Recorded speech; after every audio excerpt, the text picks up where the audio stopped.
ఒక మాట మీకు జ్ఞాపకం చేయడానికి ఇష్టపడుతున్నాను. యేసయ్య కుష్ఠరోగిని ఎంత గొప్పగా స్వస్థపరిచాడంటే, ఊరంతా కూడా వెలివేసిన కుష్ఠరోగి, ఊరందరూ కూడా ఆ కుష్ఠరోగి అక్కడ ఎందుకున్నాడు, ఎందుకు వచ్చాడని చెప్పి ప్రశ్నలతో నింపబడ్డారు.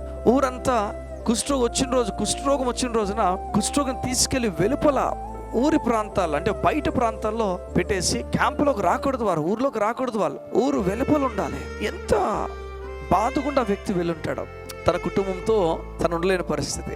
నిజమే, ఈరోజు వింటున్న నువ్వు కుటుంబంలో లేవేమో, హాస్పిటల్లో ఉన్నావేమో, జాబ్ లేకున్నావేమో, నీ జీవితంలో సతమతం అయిపోతున్నావేమో, నీ కుటుంబంతో ఉండాలని కోరిక కలిగి ఉన్నా నీ కుటుంబం ఒప్పుకోవట్లేదేమో, డైవోర్స్ కావాలని కోరుతుందేమో, ఎన్నో విషయాల మధ్యన నలిగిపోతున్నా నీతోనే దేవుడి ఉదయాన్ని మాట్లాడుతున్నా. కుటుంబం కూడా అన్నదట, అయ్యా నువ్వు ఇంట్లో ఉండకూడదయ్యా, కుష్ఠరోగం వచ్చింది కదా, నువ్వు ఊరు దాటి వెళ్ళిపోవాలి, మన ఊర్లో ఉండకూడదు, నేను రాళ్ళు పెట్టి కొట్టి చంపేస్తాను, నా మాట విను, వెళ్ళిపోని కుటుంబం కూడా బతిమలాడి పంపించేసింది. తను ఎవరు దగ్గర తీసుకోలేదు, తన పైన ఎవరు చేతులు వేయలేదు, మనిషిని స్పర్శ, మనిషిని హస్తము తాకి తగిలి ఎంతో కాలం అయిపోయింది, కృంగిపోతున్నక్కడు, ఎవరితో మాట్లాడలేదని చెప్పి అలిసిపోతున్నక్కడు.